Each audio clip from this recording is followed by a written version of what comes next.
बहुत बहुत स्वागत है सभी का पढ़ाई के ऑनलाइन पर। आज की क्लास में हम बीए थर्ड सेमेस्टर जियोग्राफी के यूनिट आज हम सेकंड को कंप्लीट करा रहे हैं।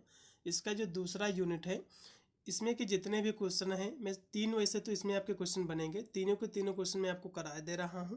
और जितनी भी इसकी शेष यूनिट आपकी बच रही हैं, बहुत ही शीघ्र सारी कंप्लीट हम इसकी यूनिट करा देंगे एक ही वीक के अंदर। अन्य जितने भी आपके सब्जेक्ट बचे हुए हैं उनकी भी क्लासें मैंने स्टार्ट कर दिया है। आप अपना कौन सा सब्जेक्ट ले रखे हैं उसके अकॉर्डिंग आप मेरे चैनल में जाकर प्ले लिस्ट में आप सारी तैयारी एग्जाम की कर सकते हैं। आप चैप्टर्स क्लासें ले सकते हैं, बहुत सारे मैं मॉडल पेपर भी सोल्व करवाऊंगा पिछले 3 वर्षों के। और हमारा महासंग्राम का वीडियो जो कि एग्जाम से एक दिन पहले आएगा। आपको कहीं पर कोई भी जो है बैच लेने की बिल्कुल भी आवश्यकता नहीं है। आप बिना कोई सीरीज खरीदे, बिना कोई बुक खरीदे, आप मेरे चैनल के माध्यम से एकदम फ्री में सारी की सारी आप बीए की तैयारी जो है कर सकते हैं। चलेगा ना ज़्यादा समय गाता हुए सीधे हम प्रश्नों पर चर्चा के ले रहे हैं। उससे पहले मैं आपको बता दूं, यदि चैनल पर फर्स्ट मीट किया हो तो वीडियो को लाइक करके चैनल को जरूर सब्सक्राइब कीजिएगा, क्योंकि मैं इस पर बीए की आल सेमेस्टर के एग्जाम की तैयारी कराता हूं, जिसकी मदद से अपने एग्जाम में आप अच्छे नंबर प्राप्त कर सकते हैं। पेपर आपका है जियोग्राफी का। इसमें आपको पेपर का टाइटल देख लीजिएगा, environment reserve disaster management and climate change आपका पेपर का टाइटल रहेगा। मैंने इसकी जो है फर्स्ट यूनिट मैंने आपको कंप्लीट करा दिया है, जिसमें आपको पढ़ना था कि पर्यावरण क्या है, पारिस्थितिकी और पारिस्थितिकी तंत्र, और इसमें आपदा प्रबंधन, जो कि मैंने ये यूनिट आपकी कंप्लीट करा दिया था कल।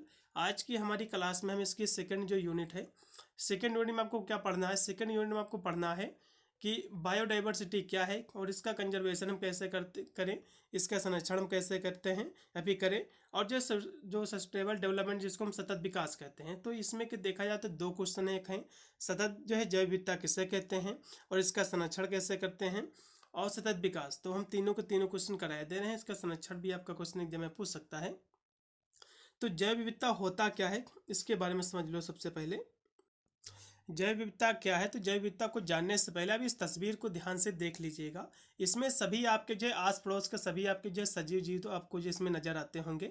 इसमें आपका जो है हिरन भी है, इसमें जो है आपका हाथी भी है, गाय भी है, इसमें भेड़िया भी है, इसमें मेढक भी है, पेड़ पौधे भी हैं। मतलब जो है आपके जितने भी आस पड़ोस के सभी इसमें सजीव आपको जो है जंतु, पेड़ पौधे आपको नजर आते होंगे। आप सोच रहे होंगे आपकी कि मनुष्य क्यों नहीं, तो मनुष्य ये जो हाथ है, ठीक है, मनुष्य के हाथ पर ही सारा इसमें जो है इंडिकेट किया गया है, मतलब मनुष्य भी इसमें है। तो इसका जो है क्या बेनिफिट्स है, इसका क्या महत्व है, तो हम आगे चल के आपको बताएंगे। उससे पहले जैव विविधता क्या होता है उसको आप ध्यान से समझ लो। जैव विविधता को जानने से पहले इसमें आप विविधता क्या होता है इस शब्द का जो आप सही से आप जान लोगे, तो आप जैव विविधता आसानी से इसकी परिभाषा को जो है आप लिख पाओगे। तो विविधता क्या होती है सबसे पहले आप इसको जान लो तो चलेगा। तो विविधता क्या होती है, तो विविधता से तात्पर्य होता है भिन्नता होना, यानी जो अंतर होना। अब भिन्नता होना, अंतर होना, ये क्या है, यानी दो व्यक्तियों के बीच में जैसे कि भिन्नता, एग्जाम्पल के लिए रख लो तो कोई व्यक्ति जो है मोटा होता है, कोई पतला होता है, कोई जो है गोरा होता है, कोई काला होता है, कोई छोटा होता है, कोई लंबा होता है। तो ये जो भिन्नता पाई जाती है इसी को हम विविधता कहते हैं। ठीक है, समझ में आ गया। और कई अलग अलग जीवों के बीच में भी भिन्नता पाई जाती है। ठीक है, अलग अलग, जैसे कि कुछ जीव जो है आपके शाकाहारी होते हैं, कुछ मांसाहारी होते हैं। तो ये जो भिन्नता पाई जाती है इसी को हम विविधता कहते हैं। अब विविधता आपको स्पष्ट हो गया होगा कि विविधता होती क्या है। अब विविधता के कई सारे आधार हो सकते हैं, जैसे कि भोजन क्या जो है आधार पर विविधता। तो भोजन के आधार पर विविधता, जैसे कि जो कुछ हमारे जो है जो जानवर हैं, जो सजीव हैं हमारे, पेड़ पौधों को खाते हैं, ठीक है, अपना भोजन बनाते हैं। कुछ मांसाहारी होते हैं, कुछ सर्वाहारी होते हैं, ठीक है, कुछ शाकाहारी होते हैं। जैसे कि हिरन जो होता है, हिरन होगी, गाय होगी, तो ये घास खाती है। ठीक है, अब कुछ जैसे कि शेर वगैरह ये जो है इन जानवरों को खाते हैं, मतलब जो है मांसाहारी होते हैं। तो भोजन के आधार पर भी जो है भिन्नता पाई जाती है। ठीक है, जैसे कुछ जीव जो है जो कि शाकाहारी होते हैं, कुछ मांसाहारी होते हैं, तो ये भोजन के आधार पर भी इसमें भिन्नता पाई जाती है। अब जैविक संरचना के आधार पर भिन्नता, तो जैविक संरचना की हम बात करें तो जो है जैविक संरचना का मतलब ये होता है कि कोई जीव जो है कोई छोटा होता है, कुछ किस तरह का होता है, ठीक है, कोई लंबा होता है। तो इस तरह की भी भिन्नता जो है पाई जाती है। भाषा के आधार पर भिन्नता, तो भाषा के आधार पर भी भिन्नता होती है। जैसे कि हाथी कुछ अलग प्रकार से बोलता है, भेड़िया कुछ अलग प्रकार से बोलता है, और जो है सभी की अलग अलग जो है बोलियां होती हैं। चिड़िया कुछ अलग टाइप से बोलते हैं, मोर हो गया। तो सभी की भाषा की भी विविधता पाई जाती है, मतलब उसमें भी भिन्नता पाई जाती है। तो सभी क्या है, इसके आधार है, बहुत सारे इसके आधार है भिन्नता के। अब हम चलते हैं सीधे जैव विविधता के बारे में हम समझते हैं। मैंने विविधता आपको बता दिया है कि भिन्नता होना, ठीक है, या फिर अंतर होना, इसी को हम विविधता कहते हैं। अब हम देखेंगे जैव विविधता।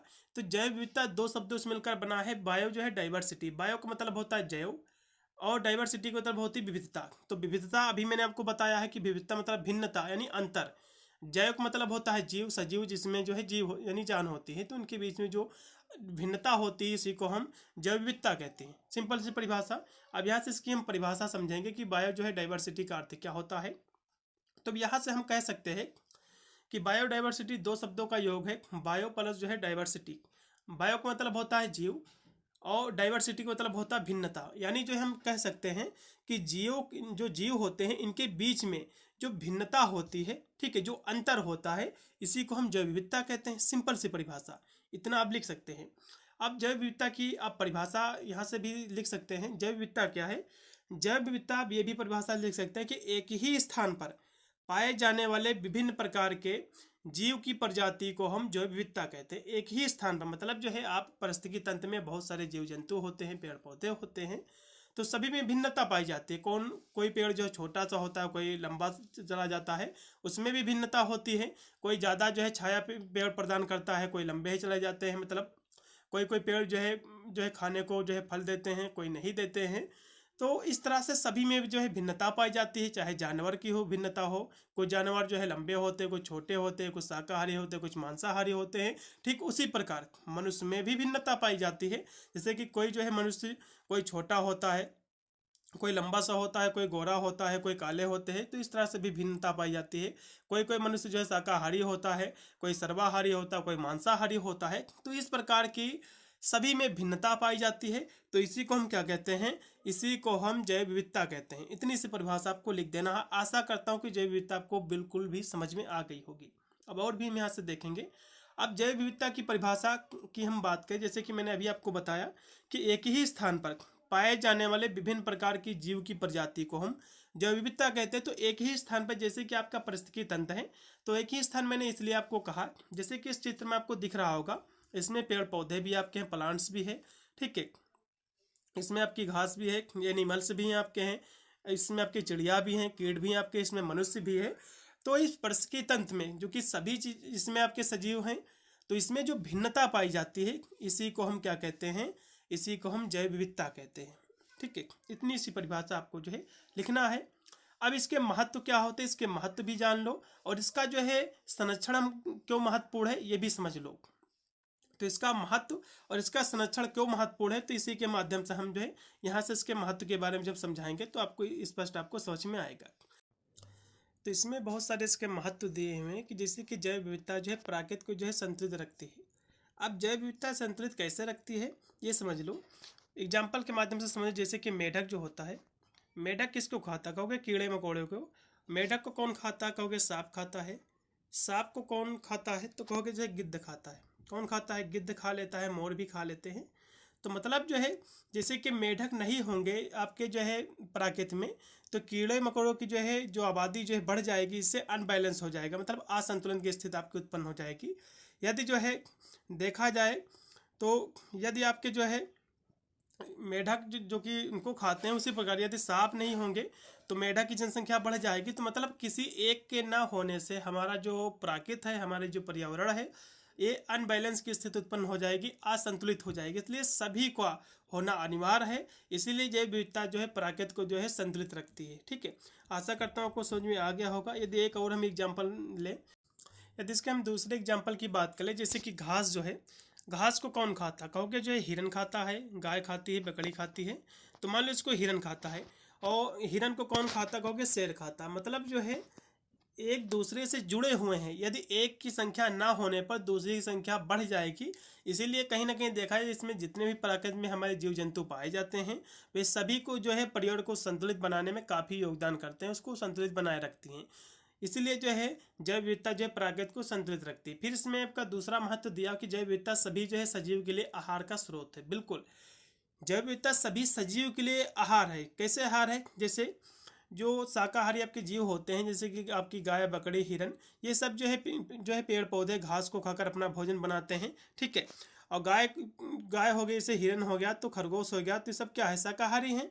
अब हिरन को जो है शेर खाता है तो अपना भोजन बनाता है, तो इस तरह से क्या है, जैव विविधता जो है सभी सजीव के लिए आहार का स्रोत है, सभी सजीव के लिए। ऐसा कुछ नहीं कि जानवरों के लिए ही है, मनुष्य के लिए भी जो है आहार का स्रोत है। कैसे है मनुष्य के लिए, जैसे कि पेड़ पौधे होते हैं, आपकी सब्जियां होती हैं, ये सब क्या है, ये सब जो है आहार का स्रोत ही तो है मनुष्य के लिए। जैसे कि आप ले लो, जैसे कि आप यदि हम बात करें मीट वगैरह में, जैसे कि आपकी मछली वगैरह हो गई, तो इस तरह के देखा है तो ये भी एक स्रोत ही है, सभी जो है सजीव के लिए आहार का स्रोत जो है जैव विविधता ही है।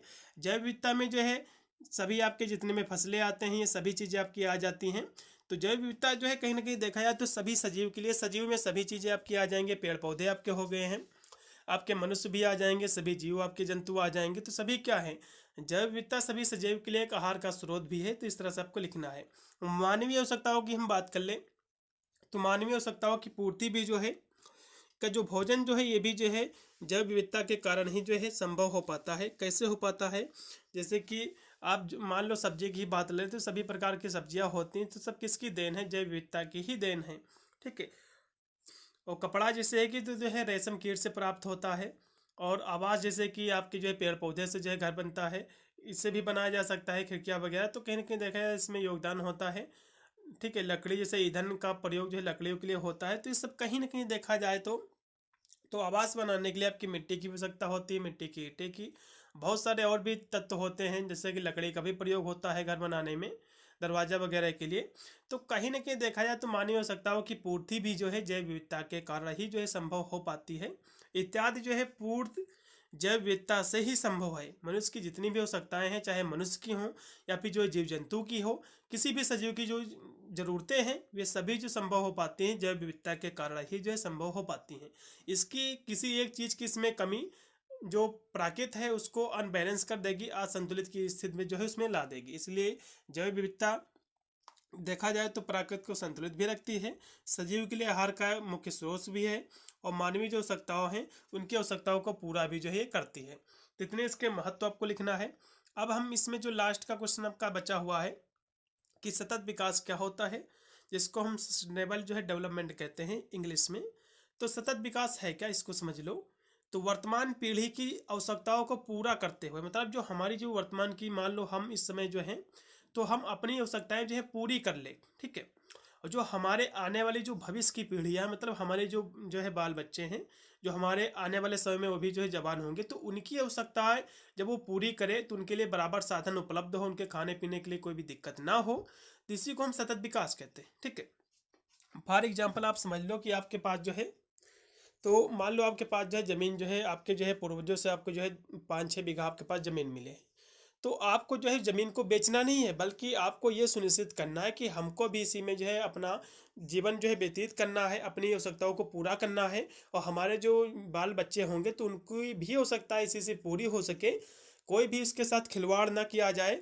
हमारी भी आवश्यकताओं को पूरा इसी से करना है, और हमारी जो आने वाली जो पीढ़ियां हैं उनकी भी आवश्यकताएं इसी से पूरी हो सके। ऐसा नहीं कि अपना अय्यासी करके आप चले गए ऊपर, हमारे जो बाद में जो बच्चे हैं उनकी आवश्यकताएं पूरी ना हो, तो ऐसा सतत विकास नहीं माना जाएगा।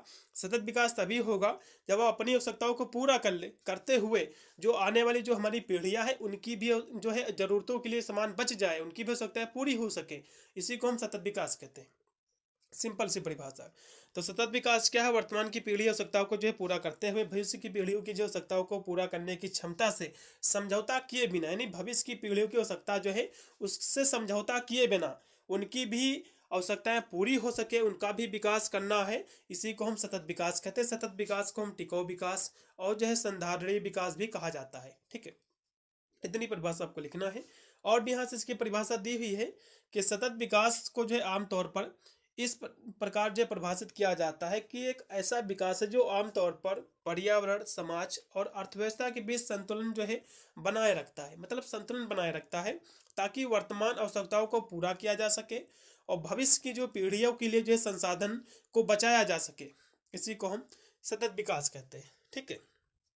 इतना आपको जो है लिख देना है, चलेगा। और भी इसके कुछ, जैसे कि पर्यावरण का संरक्षण, तो प्राकृतिक संसाधनों का संरक्षण करना, पर्यावरण को जो है प्रदूषित होने से जो है बचाना है। जैसे कि अब इसमें सतत विकास की बात आई, जैसे कि पेड़ पौधों को उपयोग करके जो है काफ़ी घर के लिए जो है फर्नीचर वगैरह यूज किया जाता है। तो अब हाँ ठीक है, आप पेड़ पौधों को कटवा कर जो है आप फर्नीचर का कार्य अपने घर में करवा लो, लेकिन आपको जो है पेड़ भी लगाना है, जिससे हमारी जो बाल बच्चे जब बड़े हों जब तक, तो उनके लिए भी जो है बराबर, उनके लिए भी जो है जब फर्नीचर बनवाए तो उनके लिए भी सारी आवश्यकताएं पूरी हो सके, उनको कोई भी दिक्कत ना हो। इसी को हम कहते हैं सतत विकास। इसके महत्वपूर्ण बिंदु भी हैं। प्राकृतिक संसाधनों का जो है संरक्षण करना, पर्यावरण को जो है प्रदूषित होने से बचाना, ये भी जो है ये पर्यावरण का संरक्षण है। फिर इसमें सामाजिक न्याय, तो सभी के लिए जो है समान अवसर और जो है न्याय सुनिश्चित करना, ये भी सतत विकास है। आर्थिक विकास की बात करते हैं, मजबूत और टिकाऊ अर्थव्यवस्था का निर्माण करना। सतत विकास का मुख्य उद्देश्य जो है मानव कल्याण को जो है बढ़ावा देना और भविष्य की पीढ़ियों के लिए जो है एक स्वस्थ और जो है समृद्ध ग्रह जो है सुनिश्चित करना, यही सतत विकास है। तो आशा करता हूँ आपको सतत विकास भी आपको समझ में आ गया होगा। सतत विकास होता है कि वर्तमान की पीढ़ियों की आवश्यकताओं को पूरा करना और साथ में ये भी तय करना कि हमारी जो आने वाली पीढ़ियाँ हैं उनकी भी आवश्यकताएं पूरी हो सके। इसी को हम सतत विकास कहते हैं। इसमें 3 ही क्वेश्चन थे। एक था कि जैव विविधता किसे कहते हैं, उसके महत्व क्या है, उसका संरक्षण कैसे किया जाए, और तीसरा था इसमें कि सतत विकास। तीनों क्वेश्चन आशा करता हूँ आपको समझ में आ गई होगी। क्लास कैसी लगती है एक बार कमेंट के माध्यम से भी बताइएगा। और जितनी भी अन्य इसकी चैप्टर वाइज क्लासें बची हुई हैं शेष, वो भी बहुत शीघ्र हम करा देंगे। मिलता है वीडियो के लिए, तब तक सभी को thank you for watching this video.